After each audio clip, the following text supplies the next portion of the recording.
3 council members missing. Christine So just we ran to the can't bathroom. even Carolyn start just till we get walked in the 4. door, but she forgot where she was sitting, so she came the wrong way. Okay. I see Christine. Did you see where Sarah's,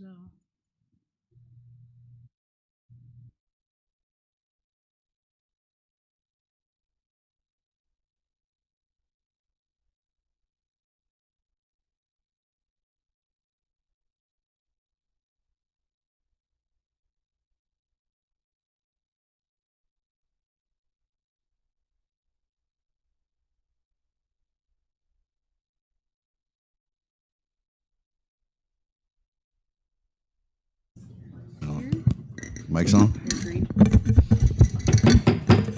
Good afternoon, everybody. I call to order the regular city council meeting for the city of Sierra Vista for July 9, 2020. Madam Clerk, may we have a roll call, please? Mayor Rick Mueller, Present. Mayor Pro Tem Rachel Gray, Present. Councilmember William Benning, Present. Councilmember Gwen Calhoun, present? Councilmember Sarah Pacheco, Councilmember Carolyn Humphrey, Present. Councilmember Wolf. Present. Mr. Mayor, you have a quorum. Thank you very much, Mrs. Adams. I just mentioned that Ms. Pacheco let us know last week that she was not going to be able to make tonight's meeting. Now that the roll call is completed, we normally start with the invocation of the pledge. Tonight, the invocation will be led by Pastor Randy Youngblood of the Thunder Mountain Church, and the Pledge of Allegiance will be led by Ms. Humphrey. Please rise.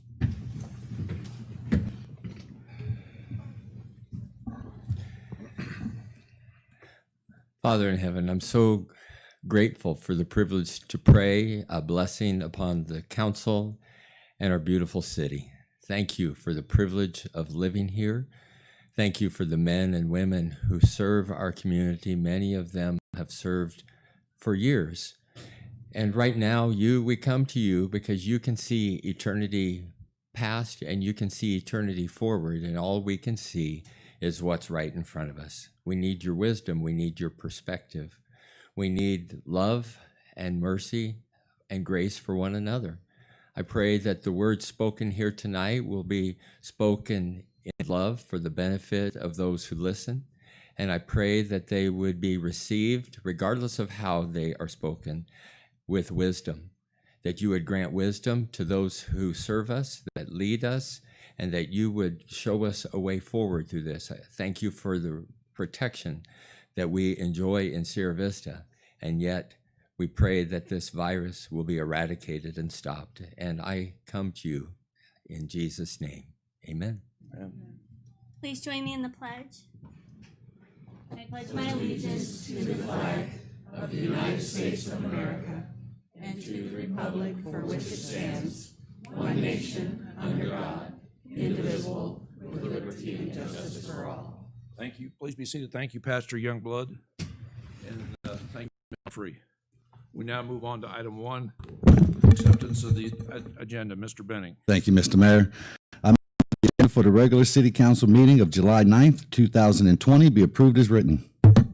It's been moved and seconded. Any amendments, additions, corrections to the agenda? Seeing none, I'll call for the question. All those in favor? Opposed? It's unanimous. Thank you very much. We now go to the city manager's report. Mr. Patuchik. Thank you, Mayor Mueller, members of the council. We have an upcoming work session on July 14th, which is next Tuesday, 3 p.m. here at the council chambers, which will feature a presentation by Chief Thrasher on our police department procedures and possible discussion then by council. Then we have our regular work session next scheduled for July 21st, 3 p.m., also here in the council chambers. And of course, then your next regular meeting is on the 23rd at 5 p.m. here in the chambers. Just a few projects tonight. We're out for quotes for the survey for the purchase of the Rothery Center. And those were due today, so I should have a price on that here by tomorrow. And then the school land acquisition itself, that contract has been signed for the purchase price of $981,000, which was the appraised value. And that purchase agreement is now off to the title company for processing. So that is moving forward. And then as everybody's aware, at the last council meeting afterwards, our audio-visual system here decided to breathe its last, shall we say, and so we have expedited that process, and that contract has been awarded for a cost of $113,846, and of course that was in the budget. So hopefully we'll have that done within the next month and a half, and we'll be back to normal then. And that's all I have tonight. Thank you, Mayor Mueller. Thank you, Mr. Patuchik. Any questions for Mr. Patuchik on his report? We'll start with, It's just a comment. We have to put the, we need the work session for next week on our website. We don't have it up. Okay. Thank you. Thank you. Mr. Patuchik, what is the, microphone, please. I'm sorry. And that's the thing, council members, again, please speak into the microphones. Yes, sir. What is the projected closing date on the Rothery property? We don't have a date quite yet because the paperwork hasn't all been processed, but imagine once we get the survey done and we have the meets and bounds. So we're still just in the due diligence. Yeah, I would period. say by next month it should be done. Thank Okay, you. Thank you. Any other questions for Mr. Patuchik on this report? Seeing none, we'll go, thank you, Mr. Patuchik. We'll go to item number 2, Ms. Wolf. Thank you, Mr. Mayor, and thank you whoever assigned me this one. Deep I breath. appreciate it. Deep breath. Breath. One sentence. Go. One sentence. Mr. Mayor, I move that the consent agenda consisting of the City Council regular meeting minutes of June 25th, 2020, City Council special meeting minutes of June 26, 2020, Resolution 2020-041, acceptance of a revised ingress-egress utility easement Plaza de Colibri subdivision, Resolution 2020-042, pre-annexation agreements for parcel 106-71-201-316 North 2nd Street and parcel 106-71-200B 314 North 2nd Street, and Resolution 2020-043, pre-annexation agreements for parcel 106-70-097 113 North 5th Street, and parcel 106-70-116A 125th North 5th Street be approved. Second. Congratulations. That was great. You did that very well. Any comments or questions? No, sir. Seeing none, I'll call for the question. All those in favor? Opposed? It's unanimous. Thank you very much. We now move on to item number 3. Mrs. Gray. Thank you, Mr. Mayor. I move that Resolution 2020-044, authorizing staff to proceed with the collecting of signatures for the annexation of the subject property, Big O Tires annexation, be approved. Second. It's been moved and seconded. Mr. Fisher, may we have the staff report, please? All right.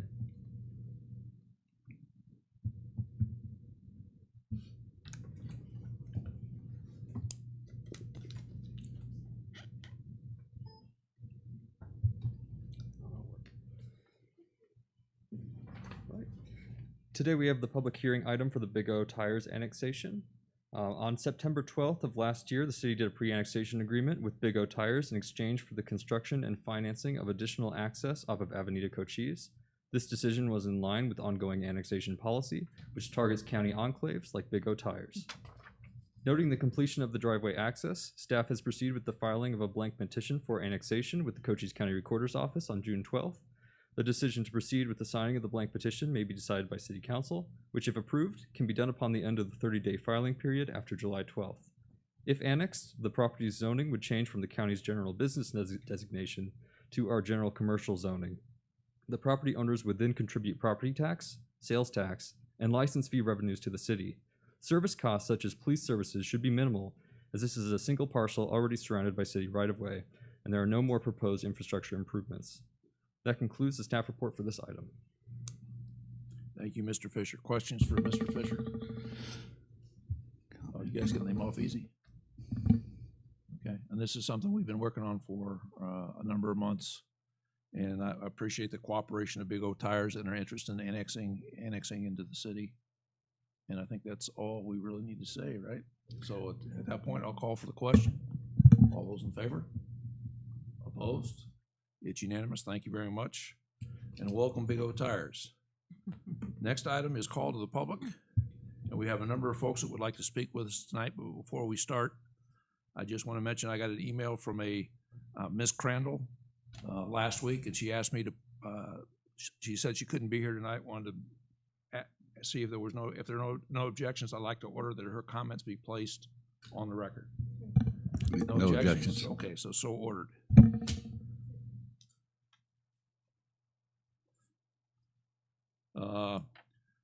On the call to the public, the way this works is I'll call the name. You can come forward to the podium where the microphone is. You've got 5 minutes. There's a series of lights that work here. It starts at green and moves to yellow, gets to red, starts blinking, and it'll stop after 5 minutes. After 5 minutes, I'll ask you to conclude your remarks, and then we have the next person come up. And so I appreciate everybody being here tonight. And tonight we'll start with Taylor Benning. Taylor? Good afternoon, Mr. Mayor, members of council. I wanted to thank you guys for everything you do for our city and for being here to listen to us all tonight. And with that, I want to wish a very happy birthday to the best dad and best councilman, William Benning. He turned 50 Unscripted. yesterday. And an early birthday to Miss Wolf. Thank you. Okay, you notice we didn't respond when we made the outrageous when she made the outrageous comment about the best council person. No, she said Because you need- councilman. you need to- he's the only man, so I guess you may be right today. But the bottom line is, we are not under the open meeting law. We cannot respond on something that isn't agendized, so we basically get to listen. If we can answer questions after, we'll be happy to do that. Next individual is a old pro at this, Mr. Chiabo. I haven't seen him in a while. Haven't seen you in a while. Must be election time. I'm not sure why. Mayor and council members, I brought my toolbox up here with me. The Sears toolbox. I have pictures of tools. I couldn't possibly bring all the tools that I have, both tools that I use all the time and tools that are sitting around waiting to be used. So the first time I spoke at or called the public, I put this up. This is just a reminder. This is from the Arizona Constitution, Article 2, Section 2, and it's a reminder for those that are in government and the people sitting behind me that are the governed. All political powers inherent in them, and the governments derive their just powers from the consent of the governed and are established to protect and maintain individual rights. Now, I've said this to people before, but I don't think too many people realize this. There's only one true weapon, and it's between your ears. It's your brain. Everything else is a tool, including communications. Now, I'm up here to support the police and what they do, and the tools that enable them to do what they do, and then go home. I don't know about members of the council, the people standing behind or sitting behind me, but I've had a lot of encounters with police over the years. Massachusetts, New Hampshire, the Carolinas, Georgia, Texas. And because I spent most time here, most of the encounters have been here in Sierra Vista, Arizona, and the rest of the state. And using my brain or weapon and the tool of communication, I've managed to only come away with a few tickets. But what I've found is if you're respectful, they're respectful back no matter what you did or why they were called. So after spending 20 years in the Army, I decided to come here, and I came back to wife and I came back to Arizona, Sierra Vista, Arizona specifically because of the way it is here, the community, the police, everything. I don't think we have any problems. And I think if we learn to communicate better, well, actually, I think for the most part, and you can ask the chief, I might be wrong, most people are respectful when they have encounters with the police. So they have no problems. It's when use that tool of communication and they feel threatened, or body language is also communication. You can communicate a threat through body language. So the police will respond accordingly. Now, I had to bring some pictures of tools that I use on a regular basis. This I use during campaigns to, if you can make out that wire, I adjust the wire. When the wire get bent, I cut them and I reuse them. Old saw, new saw, makes it really handy. So the bottom one's a weed whacker. Well, I call it a weed whacker. The other is a sickle. And there was, it's been a few years, and when I was using the sickle in the median on Buffalo Soldier, someone happened to call dispatcher and dispatch police because they saw some crazy man in the median swinging this thing. I was cutting down the weeds around the sign. And when the officer pulled me over, because I had gotten back in my truck and I was going down golf links when he pulled me over, and he said, so were you in the median? And I said, yes. And I told him what I was doing. I was very respectful. And he said, oh, okay. And he said, have a good day. And he went away. I was not I could have been disrespectful. Why are you pulling me over? But I didn't, because that's just a bad idea. I use the yellow one regularly. You can see it's dirty. The other one I rarely ever use, but both of them sit in my truck. The little one's just in case, and it would do a lot of work pounding in rebar with the little one. I use this regularly. This is also in my truck, and it's just in case. It's been sitting in my truck for years, but I don't use it. I have it just in case. I bought this recently. It's a pry bar, if you don't know what it is. I've not had an occasion to use it. I don't know. I have no idea when I would use it. I just bought it because I thought it'd be a good idea to have a pry bar. But I haven't used it, but I have it handy. Now these I have in my pocket right now, and I use them all the time. Pen, flashlight, and leather toolman. Ooh, almost out.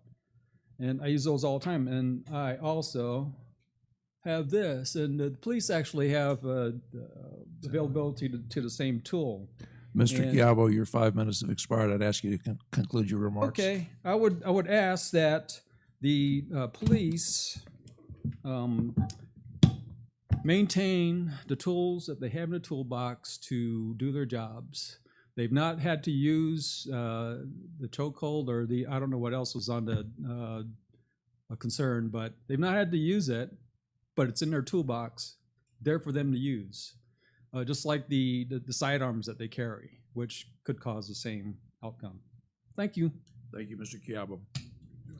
And I'm going to apologize ahead of time for the last name here. Is it Stephen Odley or Oddly? Odle, excuse me. There he is. Come on in.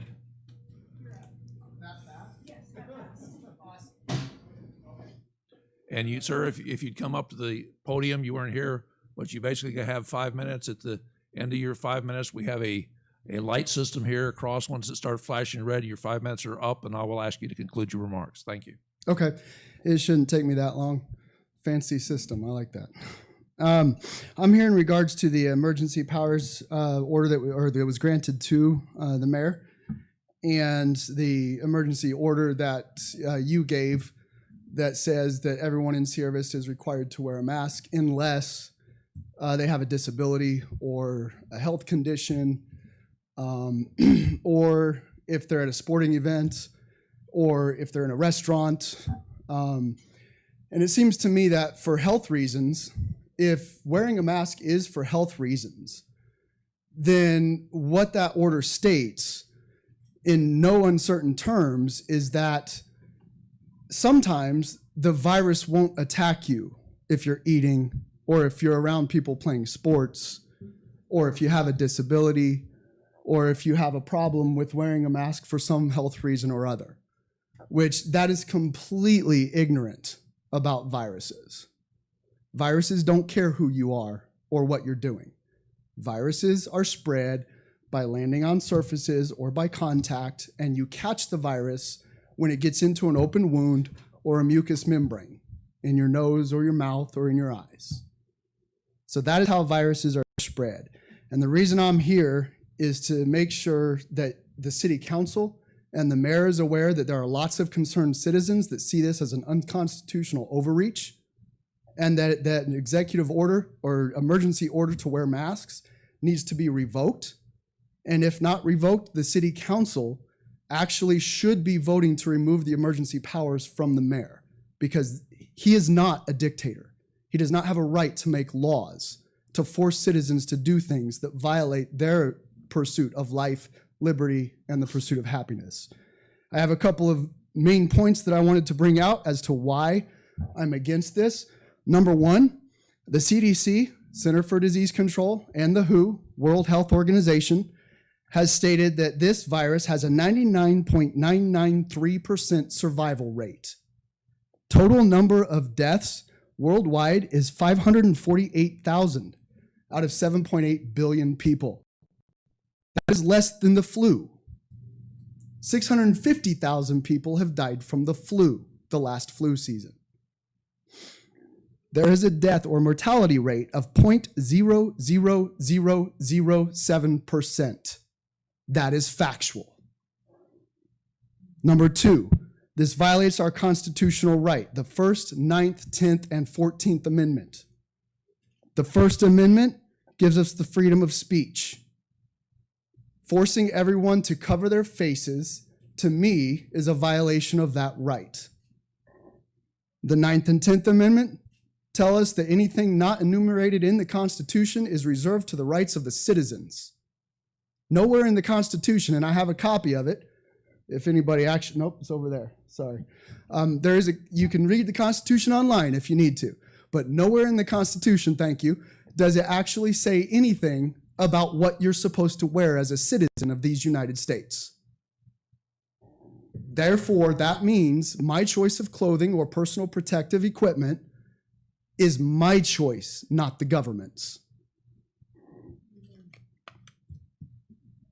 Third reason is the Declaration of Independence. Life, liberty, and the pursuit of happiness, also stated in the 14th Amendment. Life, you need breath for life. You're trying to restrict every citizen's breath. That is a violation of my right to life.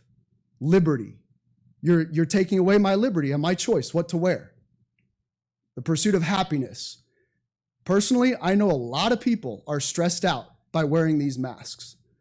It does psychological damage to children. We are social creatures. Children going anywhere and not being able to see people's faces and smiles damages their psychological growth and their health. Social distancing does the same thing. This is a violation of our pursuit of happiness for us and, more importantly, for my children. Number four, this should be obvious, but apparently certain people do not understand science. Bacteria is different than a virus. In case y'all didn't know that, a virus is so small that it can pass through a filter that stops bacteria. From the Encyclopedia of Natural Science, volume 15, page 1299. Basic science that is taught to children. It's like putting a 4-inch chain link fence over your face and thinking it's going to stop a mosquito. It doesn't work. They can go over it, they can go through it. Doctors who wear masks wear them in a sterile environment to stop bacteria, not viruses. I'm a free American. This is a tyrannical law. It needs to be revoked, and I refuse to comply. Thank you, sir.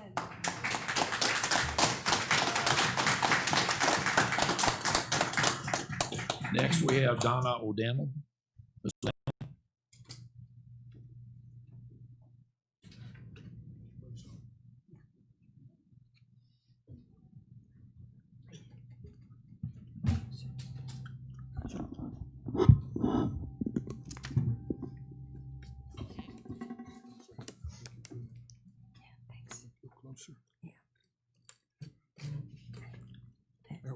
That's good. Mayor Mueller and city councilors, on June 27, an article appeared in the Sierra Vista Herald discussing what was said at the June 25 city council meeting in relation to police issues. The article stated, quote, One of the three individuals also mentioned George Floyd, close quote. I did. I said, quote, a chokehold was used improperly in Minneapolis, which presumably caused the death of George Floyd, close quote. The Herald quoted Ms. Wolf as stating, quote, I'm really concerned that people think that the life of one man doesn't matter and how he died doesn't matter. Close quote. Is that what I said? No, and I resent the fact that Ms. Wolf mischaracterized me, leading others to believe that I did not care about the death of George Floyd.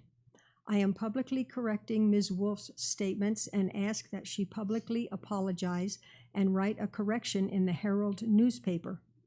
The offending policeman has been charged with murder and justice is being pursued. That is what we want, correct? So my question, is all the rioting, looting, and destruction of property and lives subsequent to George's death justified? No, because justice is already being actively pursued. The rioting, looting, and destruction of property and lives is unlawful under any conditions.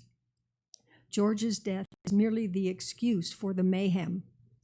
Another police-related issue is that of civilian police review boards, which are designed to destroy the effectiveness of local police departments. Black Lives Matter is calling for civilian review boards, and many police departments have already had these forced upon them.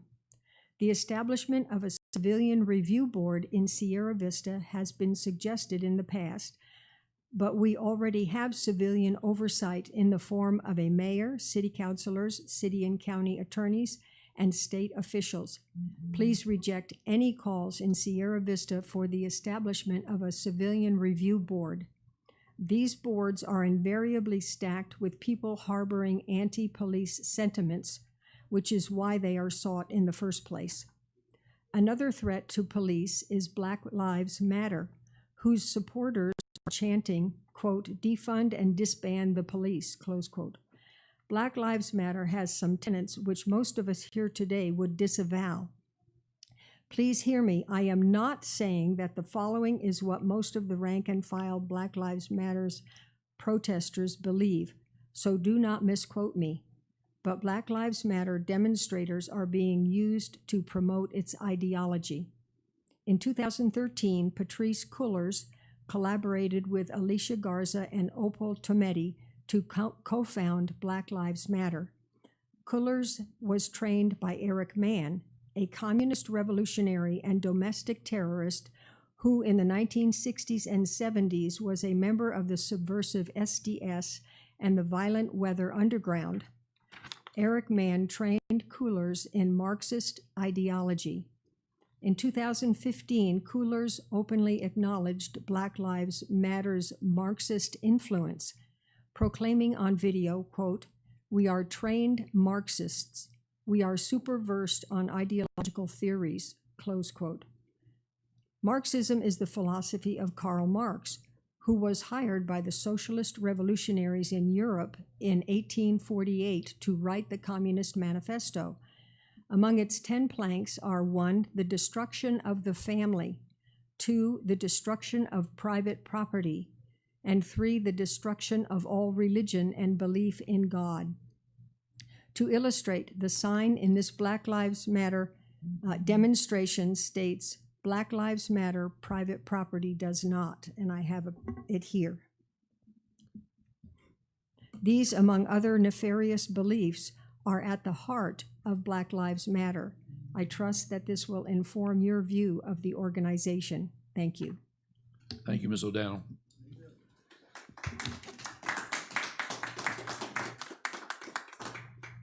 Next up is Mr. Richard Peru.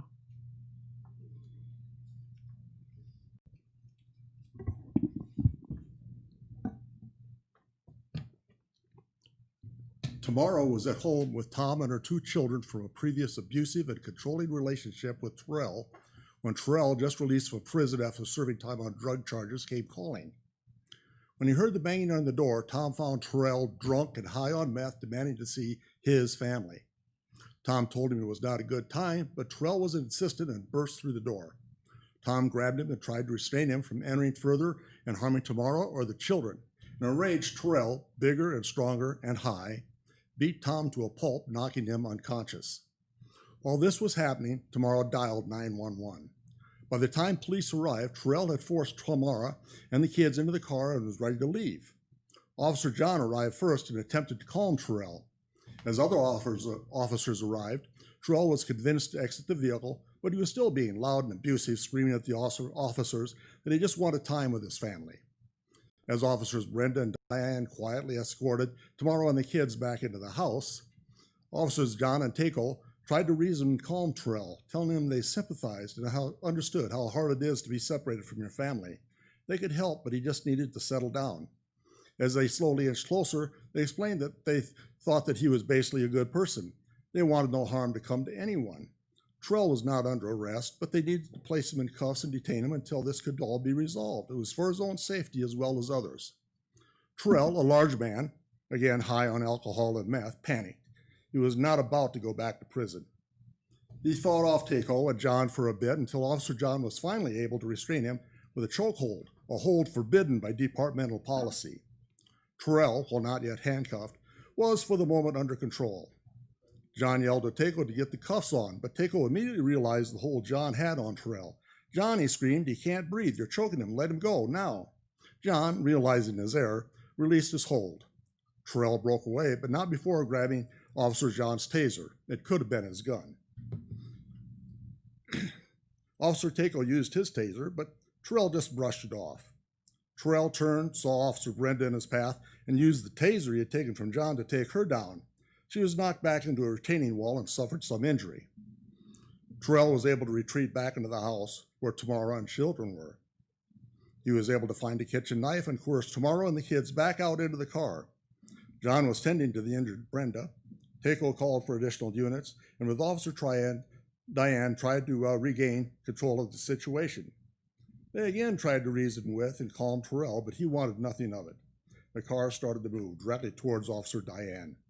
She had a straight and clear shot at Terrell, but knowing that it was against departmental policy to fire at a moving vehicle, had no other option and dove out of the way.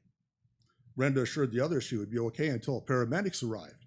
Diane, John, and Takeo attempted to give pursuit, but knowing high-speed chases were against departmental policy, quickly lost the vehicle.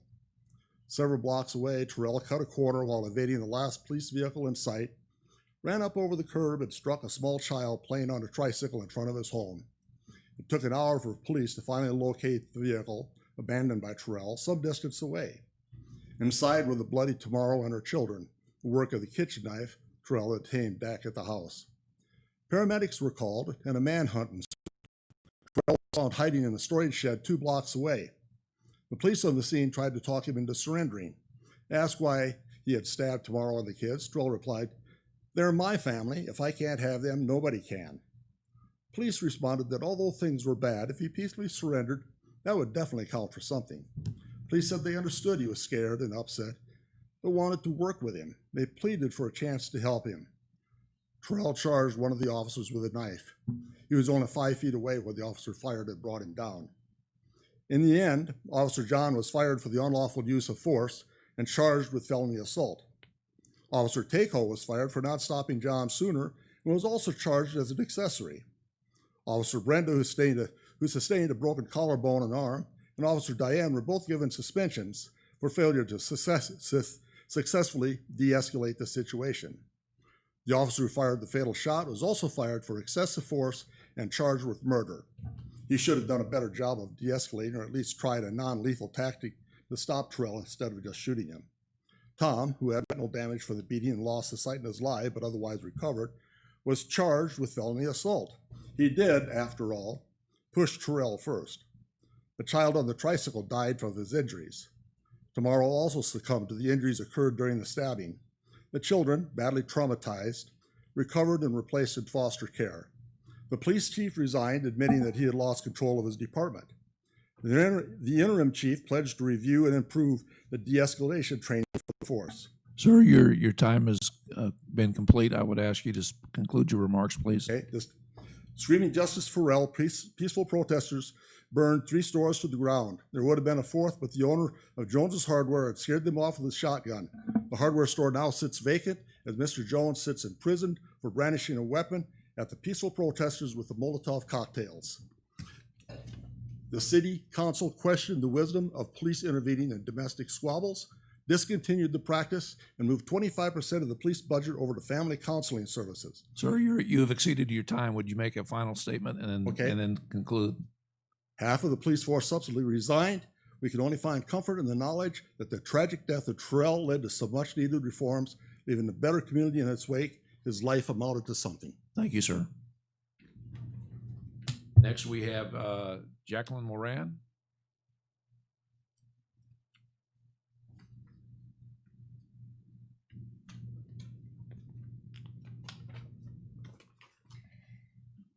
Take your time, relax. Thanks. I know I was nervous. I was nervous the first time I spoke to council 2 years ago.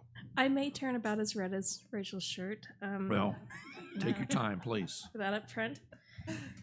First of all, I'd like to thank you all for letting me speak. I want to talk about police transformation. I had the honor of looking through our current policing policies and training, and I was really impressed with the amount and design of the de-escalation training. Our policies for transparency and community policing are also impressive and within the best interests of our populace. I did have some concerns about our training and policies in that we are not giving enough resources to our officers to truly conduct the community policing they strive to achieve. I'd like each of you to imagine a 25-year-old police officer who's graduated the academy about 6 months ago. That officer has a baton, a taser, and a gun, and has just been called to the Walmart parking lot for a report of an aggressive, belligerent person at the front door due to the mask mandate. 2 weeks ago, that officer conducted taser training as part of the routine training program. Upon arrival, the officer is confronted by an angry person at the front door, and as we live in Arizona, is probably carrying a gun. If you were that officer, which of the 3 weapons would you grab as the angry customer approaches? You don't have to answer, just think about it. As you think about your answer, also consider these questions. What gender did you assign to the officer and to the angry customer? What race did you assign to both parties? These are the stereotypes that we all possess and that our officers will possess regardless of our attempts to remain unbiased. We owe it to our officers to give them the training to handle those stereotypes and to handle that aggressive person. Naturally, what we would do is to revert to the most recent training we would have, and that would be either grabbing the gun because you're forced to face a person with a gun, or the taser, when maybe the baton would be as effective.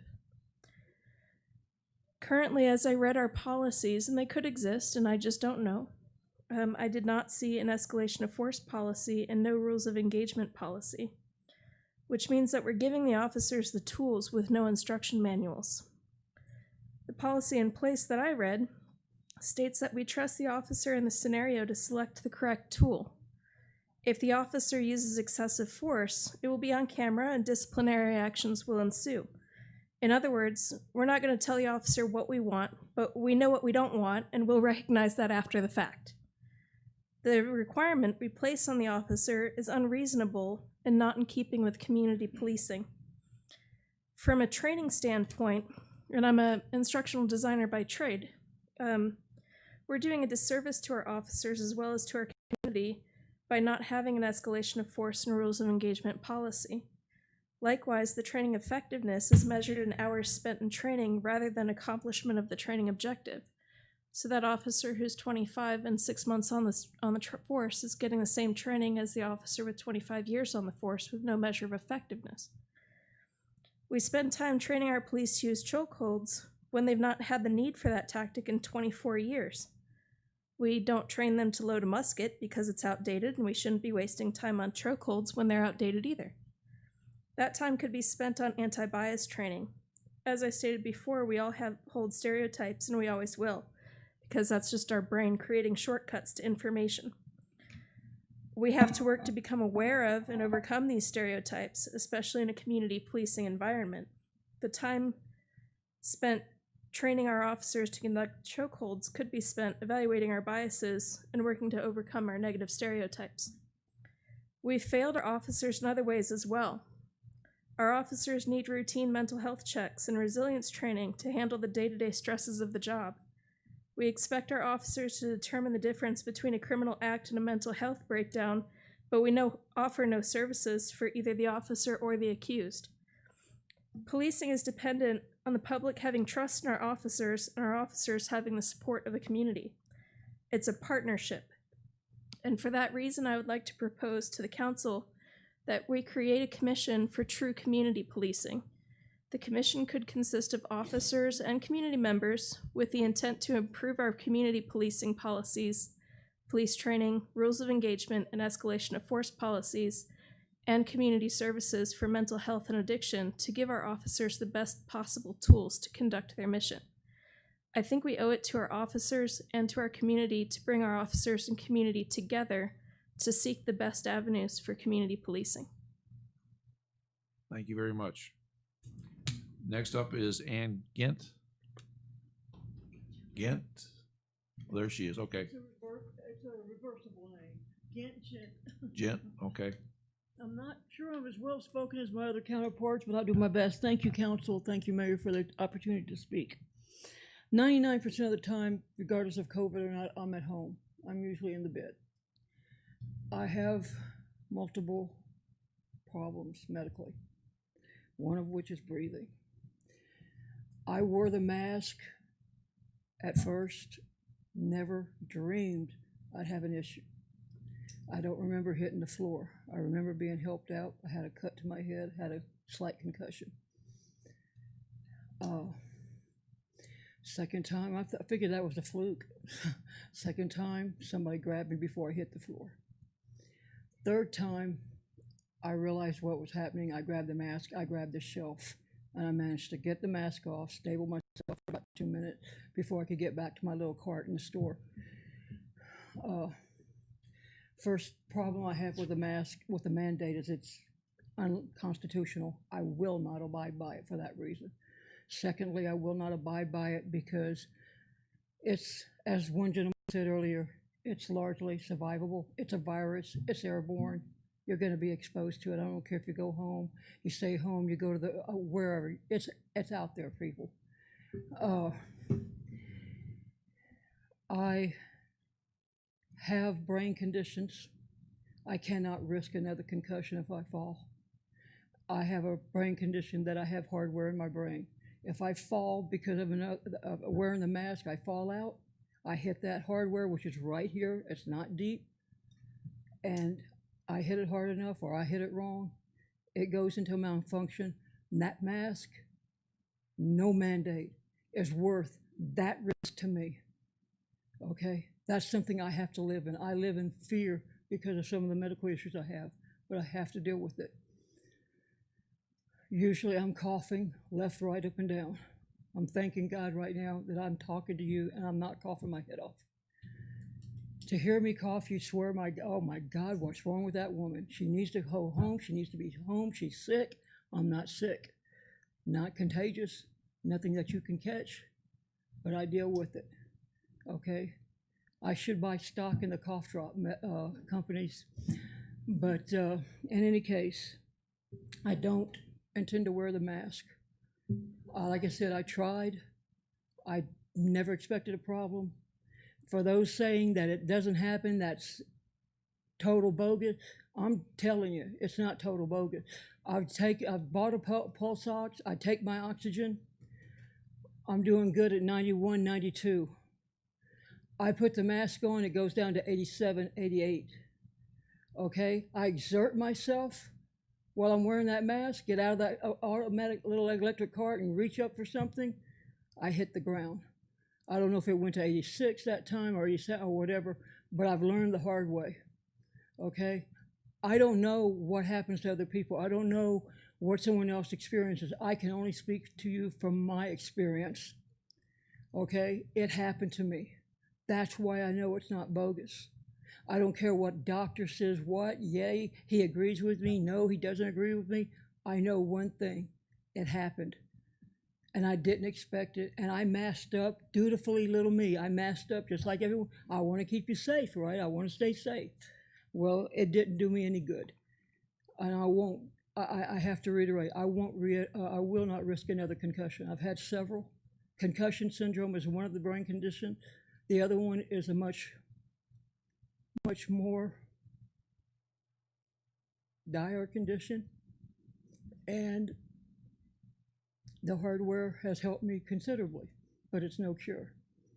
And I'm letting you know, and I love the police. The chief knows I'm a supporter, but your officers are going to be making a lot of reports arresting me because I will not go peaceably. If someone tells me I can't go into a restaurant, a theater, a library, I have the constitutional right to move about freely, and I intend to avail myself of that.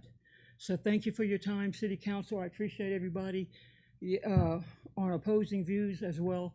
Thank y'all. Thank you very much for addressing this. I think there's been a little misunderstanding. There are exemptions in the order for medical conditions, and from what you described to me, you meet that criteria. So if you have people questioning you wearing a mask, you need to let them know by the emergency order you are exempted based on your medical conditions. Do I need to prove that too? No, you should just be able to tell that to whoever mentions that to you. All right, thank you. And the police have been educated, and that's one of the challenges we have with the order since it's only been out just a little over a week. To make sure that all the commercial operators, as well as everybody else in the community, understands that there are certain conditions where people cannot wear a mask, and that's included in the emergency order. So thank you for coming tonight. We appreciate you talking to us. Next up, Mr. DiCarlo.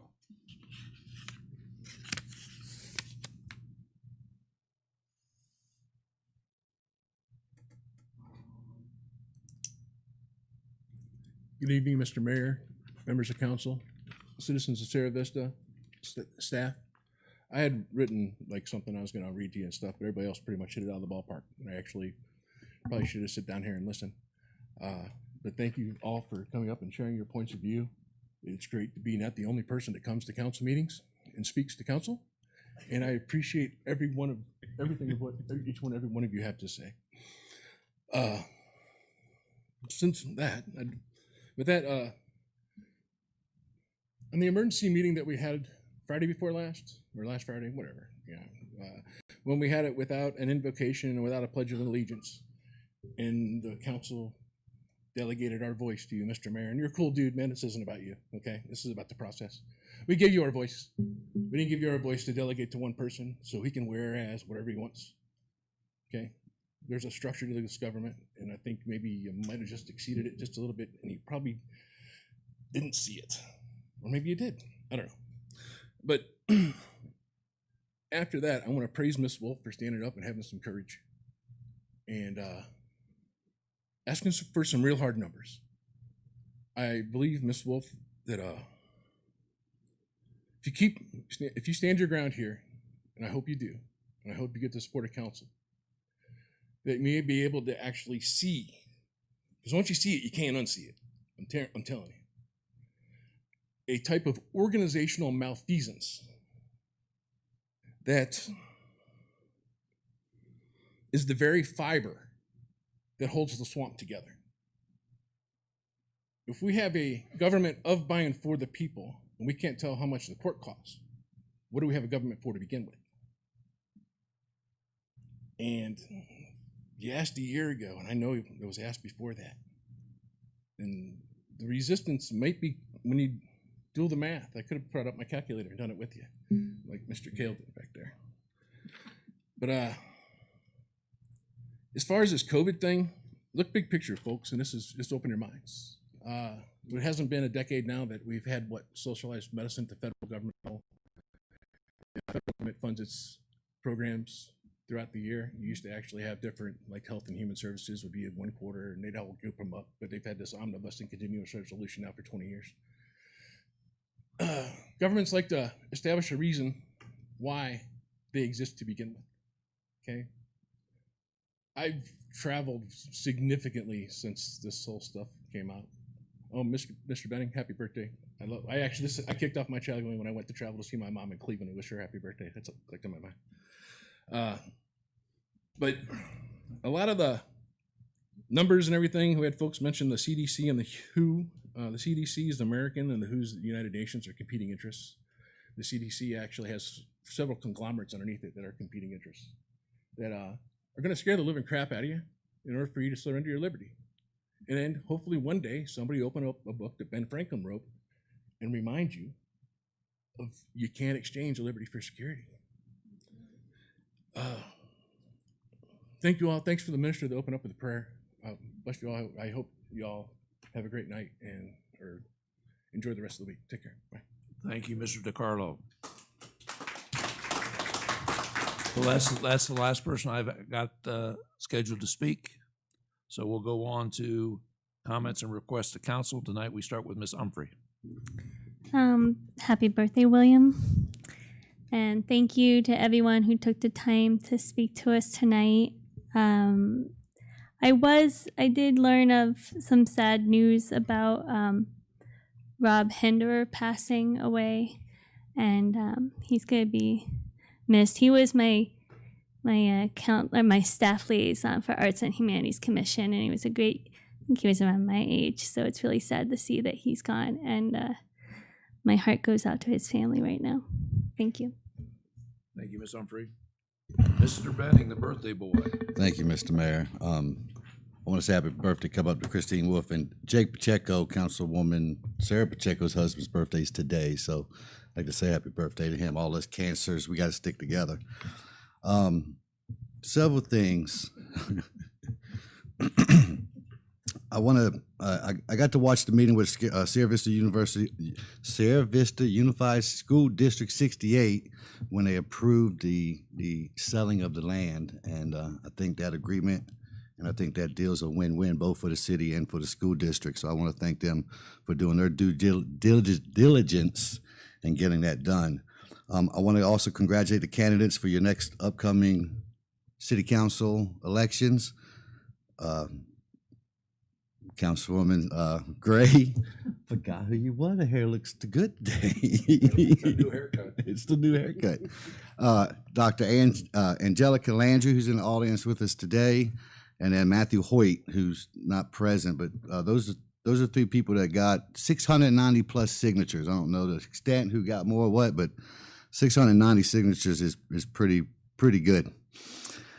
I'd like to thank everyone who came and talked. I'd love to stick around afterwards. If you know me, I'll stay here till midnight talking to you, each individual one, because everybody's input's important to me. You know, I went to the first protest we had here for the Black Lives Matter. There was 10 people outside of Target, and my daughter and me stopped and spent our night there talking to them to hear them because they are constituents of our community. I then went on a 4-mile walk, which I'm still trying to recover from, but it was important to be with other people, like Councilwoman Christine Wolf was there, I know Sarah Pacheco was there, but to talk to the community.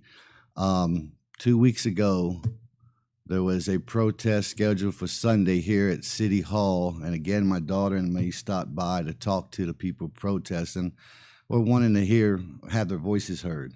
I listen to everybody. The worst thing I do, I think, is get on social media and Facebook. And if you heard us the last couple council sessions, I have to apologize for my anger. I was getting mad at my community for how they were talking to each other. And then I started realizing I was doing the same thing. I was reading what people were saying to each other, and I'm getting mad at this person, cussing out or threatening this person, and then getting mad at that person, cussing them out and threatening this person. And I started thinking about something that if you haven't paid attention or you haven't read what happened in 1998 in a small town, Jasper, Texas, probably 8,000 people, so it's not the same. Not a very diverse community like Sierra Vista is, but still diverse. Probably 50% African American, 50% white.